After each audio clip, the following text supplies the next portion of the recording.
It's time now for a look at your weather forecast. If you're heading out tonight, you definitely need to keep those coats handy. Brittany has a look ahead at what you can expect on Sunday. Yeah, it's not going to be as cold as it was Saturday morning, but we are still going to wake up to a chilly start to Sunday. I would make sure that we still have those heavier jackets, maybe even a coat ready for those early morning activities. So if you're heading to an early church service, you're probably going to want that coat. By the time you're leaving, though, you probably won't need it as much, as temperatures will still warm up into the 60s, very similar to what we had today. So in the mountains, we'll still see some upper 30s there. I'm not worried about frost in the mountains because of the fact that our winds are still going to be up at about 5 to 10 miles an hour.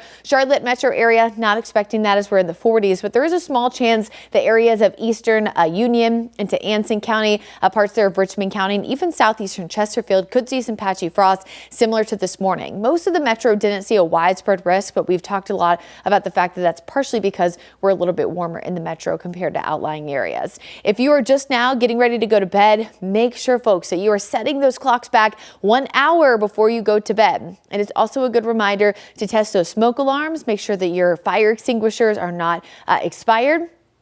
Doing this about every 6 months. Typically, we kind of line this up with DST ending or beginning. So this is when we fall back. Yes, you get an extra hour of sleep. Yes, it adjusts our clocks, right? So our earlier sunrise and sunset. Remember, this does not mean that we lose daylight. Daylight happens naturally, that loss that is of daylight, because of the Earth's rotation around the sun and the tilt of the axis. But it's not a DST thing that causes us to lose anything. We're just shifting everything an hour earlier. Now, yes, there's many folks who don't like when we change back to standard time, but as if I've learned anything from working in this job, not everybody wants the same thing that you want. So I personally love standard time. A lot of people like DST, so I won't comment on whether or not it's good or bad. It's just that it's changing, unfortunately or fortunately, nonetheless. I will say I think it's nice, right, sometimes to get that extra hour of sleep. So I'm at least excited about that.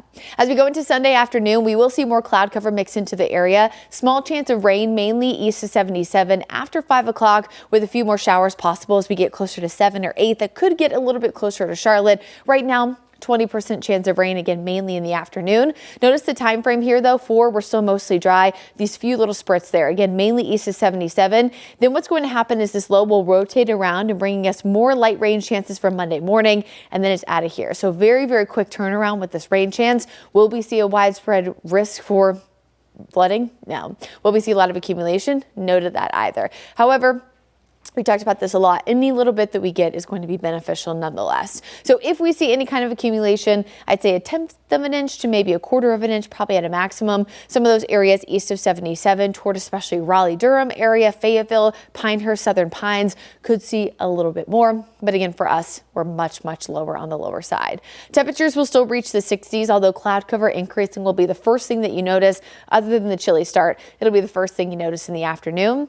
And if you like more warm air, after that brief chance of rain Monday morning, we're going to see a lot of it. In fact, the pattern really turns to a much warmer trend for the first really 2 weeks or so of November. So if I didn't say it already, happy November 1st, everyone. Here's your Jerry Hunt Supercenter 7-day forecast. There's that small chance of rain Sunday. Monday morning, a few showers lingering, but look at that bright sunshine for the rest of the work week.